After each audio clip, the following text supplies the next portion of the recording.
বর্ষার দিনে চায়ের সাথে সন্ধ্যাবেলা মুচমুচে বা কুরকুরে কিছু খেতে সকলেই কিন্তু ভীষণই ভালোবাসে। তাই এই বর্ষার দিনে খুব সহজ পদ্ধতিতে একটা দারুণ স্বাদের সন্ধ্যার স্ন্যাক্স আপনাদেরকে তৈরি করে দেখাবো। আজকে খুব সহজ পদ্ধতিতে আপনাদেরকে তৈরি করে দেখাবো কুরকুরে পনির বা পনির কুরকুরে। সম্পূর্ণ নিরামিষ এই রেসিপিটি খেতে তো দুর্দান্ত হয় আর বানানো একদমই সহজ। নমস্কার বন্ধুরা, মন কিচেনে আপনাদের সবাইকে স্বাগত। আশা করি আপনারা সবাই খুব ভালো আছেন।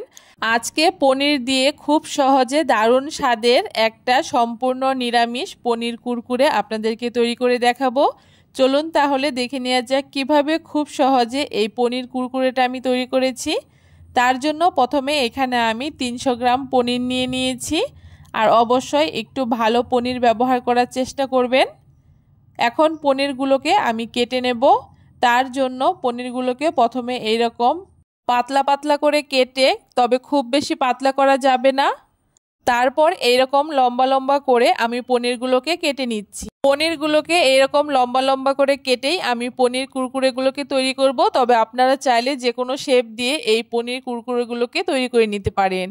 একই রকমভাবে সবগুলো পনির আমি এইরকম লম্বা লম্বা করে কেটে নিয়েছি। এখন পনিরগুলোকে একটা বাটির মধ্যে নিয়ে নিচ্ছি। সবগুলো পনির একটা বাটির মধ্যে তুলে নিয়ে এখন পনিরগুলোকে আমি ম্যারিনেট করে নেব। তার জন্য এখানে প্রথমে স্বাদ মতো নুন দিয়ে দিলাম হাফ চামচ মতো। তারপর এখানে পরিমাণ মতো হলুদ গুঁড়ো দিয়ে দিচ্ছি। আর এইখানে হাফ চামচ মতো লঙ্কার গুঁড়ো দিয়ে দিচ্ছি। অবশ্যই ঝালটা আপনারা আপনাদের পছন্দ মতো ব্যবহার করবেন। তার সাথে হাফ চামচ মতো এখানে চাট মশলা ব্যবহার করেছি। তারপর কিছুটা কসুরি মেথি আমি হালকা গরম করে হাতের সাহায্যে একটুখানি গুঁড়ো করে দিয়ে দিচ্ছি। সব কিছু এখানে আমার দিয়ে দেওয়া হয়ে গেছে। এখন বাটিটাকে ধরে এইভাবে করে ঝাঁকিয়ে ঝাঁকিয়ে পনিরের গায়ে সমস্ত কিছু একসাথে মাখিয়ে নিচ্ছি। আপনারা চাইলে এভাবে করে হাত দিয়েও মাখিয়ে নিতে পারেন, তবে হাত দিয়ে মাখালে একটুখানি ভেঙে যেতে পারে। যতটা সম্ভব বাটিটাকে একটু ঝাঁকিয়ে ঝাঁকিয়ে পনিরগুলোকে মাখিয়ে নেওয়ার চেষ্টা করবেন। পনিরগুলোকে খুব ভালো করে এখানে আমার সমস্ত কিছুর সাথে মাখিয়ে নেওয়া হয়ে গেছে। এখন পনিরগুলোকে একটা সাইডে রেখে দিয়ে এখানে আমি একটা ব্যাটার তৈরি করব। তার জন্য আরেকটা বাটির মধ্যে ছোট একটা বাটি মেপে 1 বাটি বেসন দিয়ে দিচ্ছি, স্বাদ মতো নুন দিয়ে দিচ্ছি, হলুদ গুঁড়ো দিয়ে দিচ্ছি, লঙ্কার গুঁড়ো দিয়ে দিচ্ছি, চাট মশলা দিয়ে দিয়েছি আর কিছুটা ধনেপাতা একদম কুচি করে দিয়ে দিয়েছি। এখন অল্প অল্প জল দিয়ে একটা পাতলা ব্যাটার তৈরি করে নেব। তবে ব্যাটারটা খুব বেশি পাতলা করা যাবে না, পনিরের গায়ে যাতে ব্যাটারটা লেগে থাকে ঠিক সেই রকম থিকনেসে ব্যাটারটা তৈরি করে নিতে হবে। তাই একবারে অনেকটা জল না দিয়ে অল্প অল্প করে জল দিয়ে ব্যাটারটাকে একটু সময় নিয়ে তৈরি করে নিতে হবে। দেখুন খুব ভালো করে অল্প অল্প করে জল দিয়ে ব্যাটারটা আমি খুব ভালো করে তৈরি করে নিয়েছি। আর ব্যাটারের ঘনত্বটা কতটা হয়েছে দেখে নিশ্চয়ই বুঝতে পারছেন। চামচের গায়ে কিন্তু ব্যাটারটা খুব সুন্দর লেগে আছে। ঠিক এইরকম করেই আপনারা ব্যাটারটা তৈরি করে নেবেন। এখন এইদিকে একটা প্লেটের মধ্যে আমি এখানে কর্নফ্লেক্স নিয়ে নিয়েছি। এইখানে আমি পনিরগুলোকে পুট করার জন্য কর্নফ্লেক্স ব্যবহার করেছি। আপনারা চাইলে বিস্কুটের গুঁড়োও ব্যবহার করতে পারেন, তবে এই কুরকুরে পনিরের জন্য কর্নফ্লেক্সটা ব্যবহার করলেই খেতে বেশি ভালো লাগে। কর্নফ্লেক্সগুলোকে এভাবে করে হাত দিয়ে একটুখানি গুঁড়ো করে নিয়েছি। এতে পনিরগুলো কুট করার সময় খুব ভালো করে কুট করা যাবে। এখন একটা পনির নিয়ে প্রথমে এই দেখুন ব্যাটারের মধ্যে খুব ভালো করে গড়িয়ে নিচ্ছি। আর ব্যাটারটা কিন্তু পনিরের গায়ে খুব সুন্দর লেগে আছে। এখন পনিরটাকে কর্নফ্লেক্সের মধ্যে দিয়ে হাতটাকে পরিষ্কার করে মুছে নিয়ে শুকনো হাতে এভাবে করে একটুখানি চেপে চেপে কর্নফ্লেক্সটাকে লাগিয়ে নিতে হবে। এইভাবে করে প্রত্যেকটা পনির প্রথমে বেসনের গুলায় ডুবিয়ে তারপরে এইভাবে করে কর্নফ্লেক্সের মধ্যে পুট করে নিতে হবে। একই রকমভাবে আরও একটা পনির এখানে আমি কুট করে নিয়েছি।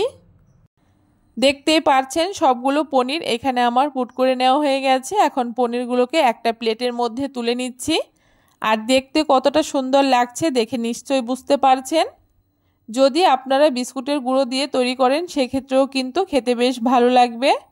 সবগুলো পনির এখানে আমার খুব ভালো করে তৈরি করে নেওয়া হয়ে গেছে। এখন কুরকুরে পনিরগুলোকে ভেজে নেব। তার জন্য উনানে একটা কড়াই বসিয়ে দিয়ে পরিমাণ মতো তেল দিয়ে দিয়েছি। তেলটা যখন হালকা একটু গরম হয়েছে তখন এক এক করে কুরকুরে পনিরগুলোকে দিয়ে দিচ্ছি। আর উনানের আঁচটাকে একদম মিডিয়াম টু লোতে রেখেই কিন্তু এই কুরকুরে পনিরগুলোকে ভেজে নিতে হবে। একটু সময় নিয়ে এই কুরকুরে পনিরগুলোকে ভেজে নিলেই কিন্তু এই কুরকুরে পনিরগুলো একদম কুরকুরে হবে। একটা পাশ হালকা একটু ভাজা হয়ে গেলে এইভাবে করে পনিরগুলোকে আলতো হাতে উল্টে দিতে হবে। একই রকমভাবে খুব সাবধানে পনিরগুলোকে এভাবে করে আমি উল্টে দিচ্ছি। একটা পাশ উল্টে দেওয়ার পরে আবারও আরেকটা পাশ খুব ভালো করে একটুখানি লালচে করে ভেজে নেব। দেখুন অপর পাশও খুব সুন্দর করে লালচে একটা কালার চলে এসছে। এইভাবে করে উল্টে পাল্টে যতক্ষণ না পনিরগুলো একদম ব্রাউন কালার হয়ে যাচ্ছে ততক্ষণ পনিরগুলোকে একটুখানি ভেজে নিতে হবে। দেখতেই পাচ্ছেন খুব ভালো করে কুরকুরে পনিরগুলোকে আমার একদম কুরকুরে করে ভেজে নেওয়া হয়ে গেছে। এখন খুব ভালো করে তেল ঝরিয়ে এক এক করে কুরকুরে পনিরগুলোকে তুলে নিচ্ছি। এই কুরকুরে পনিরগুলো দেখতে কতটা সুন্দর হয়েছে দেখে নিশ্চয়ই বুঝতে পারছেন। সবগুলো কুরকুরে পনির আমার খুব ভালো করে লালচে করে ভেজে নেওয়া হয়ে গেছে আর সবগুলোকে আমি খুব ভালো করে তেল ঝরিয়ে একটা প্লেটের মধ্যে তুলেও নিয়েছি। দেখতে যেমন দারুণ লাগছে খেতেও হয় দুর্দান্ত। নিরামিষ দিনে এই বর্ষায় একবার এইভাবে করে কুরকুরে পনির বানিয়ে খেয়ে দেখবেন, আশা করি আপনাদের খুবই ভালো লাগবে। একটা কুরকুরে পনির আমি এখানে আপনাদেরকে ভেঙে দেখিয়ে দিচ্ছি এর ভেতরটা কতটা সুন্দর হয়েছে। এই কুরকুরে পনিরটা উপর থেকে একদম মুচমুচে আর ভেতরটা একদম সফট হয়, খেতে তো দারুণ লাগে। অবশ্যই একবার বানিয়ে খেয়ে দেখবেন। কেমন লাগলো খুব সহজ পদ্ধতিতে পনির দিয়ে সম্পূর্ণ নিরামিষভাবে এই কুরকুরে পনিরের রেসিপি অবশ্যই কমেন্ট করে জানাতে ভুলবেন না। ভিডিওটা যদি আপনাদের ভালো লেগে থাকে অবশ্যই সবার সাথে বেশি বেশি করে শেয়ার করে দেবেন। আর আমার চ্যানেলের যদি নতুন বন্ধু হয়ে থাকেন অবশ্যই চ্যানেলটাকে সাবস্ক্রাইব করে দিয়ে পাশে থাকা বেল আইকনটি প্রেস করে বন্ধু হয়ে আমার পাশে থাকবেন।